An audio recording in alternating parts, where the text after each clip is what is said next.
Hello aspirants and hello professionals, welcome to pharmacy YouTube channel. So ఈ వీడియోలో మేజర్గా మనం రీసెంట్ గా మనకి APPSC Andhra Pradesh public service commission university professor post అయితే రిలీజ్ అవ్వడం జరిగింది. ఎస్పెషల్లీ ఇందులో మనకి అసిస్టెంట్ ప్రొఫెసర్ కి స్క్రీనింగ్ టెస్ట్ అనేది ఉంటుంది. ఈ screening test just entrance test మాత్రమే. సో దీని యొక్క మార్క్స్ అనేది 100% కన్సిడర్ చేయబడం అనేది ఉన్నది.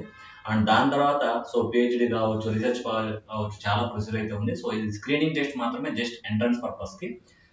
అయితే ఆల్రెడీ మనకి 2023లో నోటిఫికేషన్ వస్తారని చెప్పేసి అది క్యాన్సిల్ అవ్వడం జరిగింది. 2018లో కూడా నోటిఫికేషన్ రిలీజ్ చేశారు, ఎగ్జామ్ కూడా కండక్ట్ చేశారు. పేపర్ చాలా డిఫికల్ట్ గా వచ్చింది.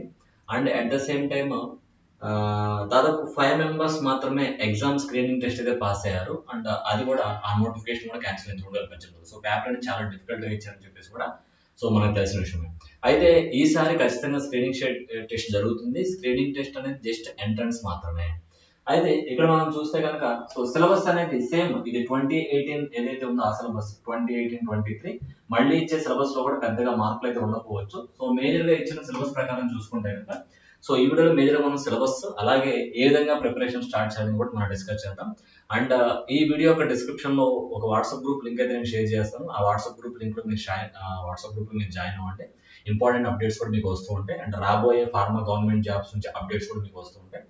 అండ్ ఈవెన్ ఈ పేపర్ ని బేస్ చేసుకుని నథింగ్ బట్ 2018 క్వశ్చన్ పేపర్ ని బేస్ చేసుకుని, సిలబస్ ని బేస్ చేసుకుని ఇంపార్టెంట్ బేసిక్స్ కాన్సెప్ట్స్ వీడియోస్ సంబంధించి ఛానల్ కూడా పోస్ట్ చేస్తాను, మీరు చూడండి. డెఫినెట్ గా మీకు కూడా యూజ్ అవుతుంది. అండ్ ప్రిపరేషన్ ఎలా స్టార్ట్ చేయాలనేది పక్కన పెట్టేస్తే కనుక ఆల్రెడీ జీప్యాడ్ స్టైల్లో మీరు ప్రిపేర్ అయి ఉంటే కనుక డెఫినెట్ గా మీకు హెల్ప్ అవుతుంది. అండ్ ప్రిపరేషన్ స్టార్ట్ చేయాల్సిందే, ఎందుకంటే చాలా మంది కూడా ఏంటంటే కనుక most probably 5 years experience, 10 years experience, 15 years experience ఈ రేంజ్ లో ఉన్న వాళ్ళు అప్లై చేస్తారు. కాబట్టి అందరూ కూడా అంత ఫోకస్ గా చదివే ఛాన్స్ ఉండకపోవచ్చు, బికాస్ ఆఫ్ సాచురేషన్ కావచ్చు, ఇదైనా కావచ్చు. బట్ పిహెచ్డి ఉండి, మంచి రీసెర్చ్ ప్రొఫైల్ ఉండి, పేపర్స్ ఉండి, ఇవన్నీ ఉండి మీరు కనుక ప్రిపేర్ అవ్వగలిగితే డెఫినెట్ గా మీకు one of the best option అనమాట. ఎలా ఏంటనేది కూడా డెఫినెట్ గా నేను హెల్ప్ చేస్తాను. I will try my best. So pharmaceutics పరంగా చూసుకుంటే కనుక ఎస్, మేజర్ సబ్జెక్ట్ మనకు తెలుసు. అండ్ ఇందులో introduction to physical pharmacy. Physical pharmacy లో మేజర్ గా మైక్రోమెరిటిక్స్ కావచ్చు, powder rheology, surface interfacial tension, viscosity and rheology, dispersion systems, complexation, importance of microbiology in pharmacy, identification of microbes, control of microbes, pharmaceutical biotechnology పరంగా చూసుకుంటే కనుక rDNA technology, immunology, immunological preparations, fermentation made for production of antibiotics, citric acid, vitamin B12, introduction to dispensing and community pharmacy, prescription posology allegation made, introduction to dispensing and community pharmacy లో major prescription of posology allegation made, adjustments, ఐసోటానిసిటీ, వీటన్నిటి గురించి కూడా అడుగుతుంటాడు common గా.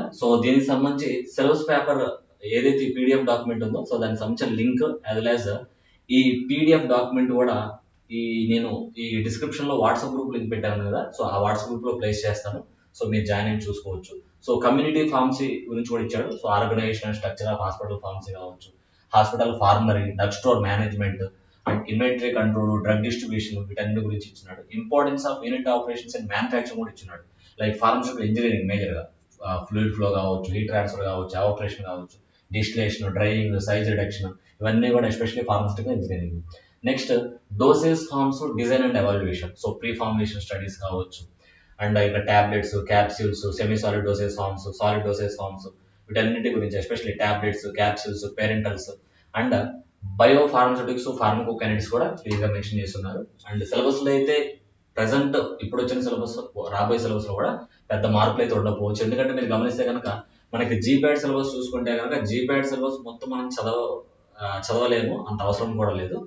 జీప్యాడ్ syllabus area కూడా చాలా minute changes ఉంటాయి తప్పితే పెద్ద మార్పులు ఉంటాయి. నాకు తెలిసి ఈ సిలబస్ కూడా అంతే ఉంటుంది. బయో ఫార్మస్యూటిక్స్, ఫార్మకోకైనెటిక్స్ మేజర్ గా ఆస్పెక్ట్స్ ఆఫ్ అబ్జార్ప్షన్ కానీ distribution, metabolism, elimination, calculation, pharmacokinetics using one and especially compartment models. ఇది మేజర్ గా సుటిక్స్ రిలేటెడ్ సబ్జెక్ట్స్ నుంచి ఇంజనీరింగ్ కావచ్చు, ఫిజికల్ ఫార్మసీ కావచ్చు, అలాగే biopharmaceutics, kinetics and next pharmaceutical chemistry. Chemistry కూడా one of the important subjects. కెమిస్ట్రీలో మళ్ళీ మనకి organic chemistry, heterocycle chemistry, medicine chemistry, physical chemistry, inorganic chemistry, ఇవన్నీ కూడా ఉంటాయి అనమాట. అండ్ వీటి నుంచి కూడా ఎక్కువ ప్రొపోర్షన్ ఆఫ్ క్వశ్చన్స్ అయితే ప్రీవియస్ రావడం అయితే జరిగింది. Especially importance of inorganic compounds in pharmacy, medicine, GIT agents, especially related to the inorganic chemistry. Okay, అలాగే pharmaceutical aids used in pharmaceutical industry like acids, bases, buffers, inorganic, radio pharmaceuticals, physical chemistry and importance. So ఇందులో major గా చూసుకుంటే కనుక solutions, surface and interfacial phenomena, complexation, pH buffers, isotonic solutions, phase rules, adsorption, kinetics, drug stability. Organic chemistry and importance పరంగా చూసుకుంటే కనుక stereo chemistry, stereo selectivity, stereo specific reactions, structure, nomenclature, preparation reactions, nucleophilic, electrophilic, aromatic substitution reactions, elimination reactions. అలాగే medicine కెమిస్ట్రీలో major గా starting with drug metabolism, concept of prodrugs, principles of drug, theoretical aspects, synthetic procedures, so mode of action, uses, so structure, active relationship, including physicochemical properties and important drugs. అంటే మీరు గమనిస్తే కనుక ఫార్మకాలజీని, కెమిస్ట్రీని, even pharmacology, chemistry, pharmacology మీరు integrate చేసి చదువుకోవచ్చు. ఇప్పుడు atropine ఉంది అనుకోండి, atropine physical atropine medicine chemistry, pharmacology, pharmacognosy, ఈ 3 సబ్జెక్ట్స్ ఒక డ్రగ్ దగ్గర మనం చదువుకోవచ్చు. అట్లా ఫార్మకాగ్నసీలో దాదాపు మనకి 30 to 40 ఇంపార్టెంట్ డ్రగ్స్ ఉన్నాయి. ఆ 30 to 40 ఇంపార్టెంట్ డ్రగ్స్ మీరు మెడిసిన్ కెమిస్ట్రీ చదవచ్చు, ఫార్మకాలజీ చదవచ్చు, ఫార్మకాగ్నసీ కూడా ఒకేసారి చదువుకోవడం వల్ల మీకు ఈజీగా గుర్తుంటుంది. And at the same time ఇక్కడ ఉంది తక్కువ సీట్సే, సో కాంపిటీషన్ ఉంటుంది. At the same time PhD research profile ఎక్కువ ఉన్న వాళ్ళకి చాలా ఎడ్జింగ్ ఉంటుంది. కాబట్టి మీరు ప్రిపరేషన్ అయితే స్టార్ట్ చేసుకోండి, ప్రిపరేషన్ అయితే కంటిన్యూ చేయండి. ఒకవేళ మీరు విల్లింగ్ గా ఉంటే కనుక రాబోయే స్టేట్ లెవెల్ కానీ central level pharmacist, drug inspector కూడా మీకు హెల్ప్ అయ్యే ఛాన్స్ ఉంటుంది అనమాట. ఓకే. అండ్ నెక్స్ట్ మెడిసిన్ కెమిస్ట్రీలో సేమ్ ఏ ఫార్మకాలజీలో మీరు ANS, CNS, autacoids, endocrines, anti cancer drugs ఇట్లా చదివినట్టు మెడిసిన్ కెమిస్ట్రీ సేమ్ మీరు కెమిస్ట్రీ రిలేటెడ్ చదువుతారు. అలాగే బయోకెమిస్ట్రీ కూడా మెన్షన్ చేస్తున్నారు ప్రీవియస్ ఇచ్చిన సిలబస్ లో. ఎస్పెషల్లీ బయోకెమిస్ట్రీ మేజర్ గా enzymes, coenzymes, the citric acid cycle, lipid metabolism, biological oxidation, metabolism. So especially important topics related గా బయోకెమిస్ట్రీ. అలాగే pharmaceutical analysis, pharmaceutical analysis analysis. So ఇందులో మేజర్ మనం చూసుకుంటే కనుక so volumetric analysis, acid base titration, oxidation, reduction titrations, precipitation titrations, gravimetric analysis, non active titrations, complexometric titrations, extraction procedure including separation drugs from excipients, potentiometry, conductometry, colorimetry, polarography, amperometry, and different chromatographic techniques and their applications also, including qualitative as well as quantitative analysis. ఇది major గా analysis related గా. Next continuation like theoretical aspects, basic instrumentation, elements of interpretation of spectra like mass spectroscopy, UV spectroscopy. Okay. So main గా చూసుకుంటే కనుక so B Pharm first year లో analysis, especially titrations, and B Pharm final year లో analysis like major గా spectra techniques, mass spectroscopy, UV, NMR, IR, ఇవన్నీ కూడా. అలాగే ISO techniques, okay, GLP, GMP, వీటి గురించి కూడా. సో ఫార్మకాలజీ చూసుకుంటే కనుక టోటల్ మనకి general pharmacology, ANS, CNS, CVS, kidney, endocrine hormones, anti cancer drugs, so ఇట్లా నెంబర్ ఆఫ్. సో మీరు pharmacology, pharmacognosy, medicine chemistry integrated గా చదువుకోవడం వల్ల మీకు చాలా ఈజీగా ఉంటుంది. And other pharma competitive exams కూడా హెల్ప్ అవుతుంది. సో ప్రిపరేషన్ అయితే స్టార్ట్ చేయండి. ఎందుకంటే మీరు సీరియస్ గా ప్రిపేర్ అయితే కనుక రాబోయే అప్కమింగ్ ఫార్మా గవర్నమెంట్ జాబ్స్ కూడా మీకు హెల్ప్ అవుతుంది అనమాట. ఎందుకంటే స్టేట్ లెవెల్లో మనకు ఫార్మసిస్ట్ కి, డ్రగ్ ఇన్స్పెక్టర్ కి ఏజ్ అనేది ఏమి ఉండదు. దాదాపు మీరు 44 years ఉన్న వాళ్ళు కూడా మీరు ఎలిజిబుల్ అనమాట. ఓకే.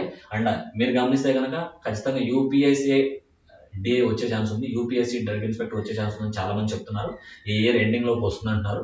సో మీకు కనుక ఓసీ పరంగా 30 years లోపు ఉంటే కనుక, ఓబీసీ 32 అండ్ ఎస్సీ ఎస్టీ 35 లోపు ఉంటే కనుక మీరు ప్రిపరేషన్ స్టార్ట్ చేసుకోండి. దీనికి ఉపయోగపడుతుంది. అట్ ద సేమ్ టైం మీరు కనుక టీచింగ్ లో ఉండి ఆంధ్రప్రదేశ్ లో ఉంటే ఒకవేళ డ్రగ్ ఇన్స్పెక్టర్ కూడా మీకు ప్రిపేర్ అవడానికి ఈజీ ఉంటుంది. అంటే ఫార్మకాగ్నసీ లో మేజర్ మీరు చూస్తే కనుక so alkaloids, glycosides, tannins, resins, volatile oils, so ఇట్లా నెంబర్ ఆఫ్ టర్పెంటైన్స్, టర్పిన్స్, ఇట్లా నెంబర్ ఆఫ్ కంపౌండ్స్ ఉన్నాయి. అదంతా సిలబస్ కూడా ఇక్కడ క్లియర్ గా మెన్షన్ చేస్తున్నారు. ఓకే. సో ఫార్మకాగ్నసీ కూడా బీఫామ్ లెవెల్లో మనకి 2 semesters లో వస్తుంది, especially 2 as well as 3-1. And ఇంకోటి ఏంటంటే కనుక సో ఒక ఫార్మసీ పేపర్ మీద అందరం ఫోకస్ చేస్తాము, మనకు నాలెడ్జ్ ఉంటుంది, దట్స్ గుడ్. అండ్ ఇంకోటి ఏంటంటే కనుక one of the important thing to focus biostatistics and research మెటాలజీ. ఇందులో మేజర్ గా correlation and regression, parametric and non parametric test, design and analysis of experiments, methods to be followed for literature survey, documentation of research proposals and research comes as well as referring the styles. And దీంతో పాటు మనకు common గా pharmacy యొక్క లా ఏంటంటే కనుక pharmaceutical jurisprudence and ethics. So ఇందులో major గా drug యొక్క యాక్ట్స్, వాటి యొక్క రూల్స్, ఇంపార్టెంట్ ఏం చెప్పాలి మనం జనరల్ గా ఇంపార్టెంట్ షెడ్యూల్స్, సో మెయిన్గా డ్రగ్ కంట్రోల్ ఆర్డర్ కానీ లేకపోతే elaboration of pharmaceutical ethics, pharmacy act 1948, drugs and cosmetic act 1940 and rules, medical and toilet preparations, ఇవన్నీ కూడా ఇక్కడ క్లియర్గా మెన్షన్ చేస్తున్నారు. సో ఇది కామన్గా చిన్న సిలబస్. సో 2018లో ఎగ్జామ్ జరిగింది, ఓన్లీ 5 మెంబర్స్ మాత్రమే క్వాలిఫై అయ్యారు. రీజన్ ఏంటంటే కనుక పేపర్ చాలా డిఫికల్ట్గా, జీపాట్ కన్నా కూడా హైయర్ డిఫికల్ట్ లెవెల్లో ఇచ్చారని చెప్తున్నారు అనమాట. 2023లో నోటిఫికేషన్ ఇస్తామని చెప్పారు కానీ బట్ అది సజావుగా జరగలేదు, మనకు తెలిసిందే. 2018లో ఎగ్జామ్ పెట్టి కూడా క్యాన్సిల్ అయితే జరిగింది. బట్ ఈసారి అయితే 2026 ఆల్రెడీ ఇచ్చిన పోస్ట్కి స్క్రీనింగ్ టెస్ట్ జరుగుతుంది. మెయిన్లీ అసిస్టెంట్ ప్రొఫెసర్ మాత్రమే, అండ్ అసోసియేట్కి ప్రొఫెసర్కి ఇంటర్వ్యూ బేస్డ్ ఉంటుంది అనమాట. అండ్ అసిస్టెంట్ ప్రొఫెసర్ కూడా ఈ ఎగ్జామ్ అనేది స్క్రీనింగ్ టెస్ట్ మాత్రమే. స్క్రీనింగ్ టెస్ట్లో మీరు క్వాలిఫై అయ్యి మీ రీసెర్చ్ ప్రొఫైల్, మీ పిహెచ్డి సంబంధించి ప్రొఫైల్ బాగుంటాయి కనుక డెఫినెట్గా మీరు క్వాలిఫై అవడానికి ఛాన్స్ ఉంటుంది. బట్ మర్చిపోవద్దు, మీ ప్రిపరేషన్ అయితే స్టార్ట్ చేసుకోండి. మీకు రాబోయే ఫార్మా గవర్నమెంట్ జాబ్స్ కూడా ఉపయోగపడుతుంది. ఎందుకంటే ఈ రోజు నోటిఫికేషన్ వచ్చింది, ఈ రోజే ప్రిపరేషన్ స్టార్ట్ చేయడం అనేది అంత ఈజీ కాదు. It's little bit difficult thing. But మీరు కనుక చాలా ఎంతూజియాస్టిక్ గా, చాలా ఫోకస్డ్ గా, చాలా డిటర్మైన్ గా ఉంటే ఎవ్రీథింగ్ ఈస్ పాసిబుల్. అండ్ దీన్ని బేస్ చేసుకొని అలాగే ఆల్రెడీ 2018 ఈ assistant professor screening test question paper base చేసుకొని కొన్ని ఇంపార్టెంట్ బేసిక్స్ కాన్సెప్ట్స్ మీద వీడియోస్ అయితే చేస్తుంటాను, ఫాలో అవ్వండి. And upcoming pharma government jobs కూడా వచ్చే ఛాన్స్ ఉంది. రిలాక్స్ అవ్వకుండా you can continue preparation. And మీకు ఎటువంటి డౌట్స్ ఉన్నా కూడా, ఏమన్నా క్లారిఫికేషన్ కావాలనుకున్నా కూడా మీరు ఎప్పుడైనా కూడా కాల్ చేయొచ్చు. Okay, thank you and all the best.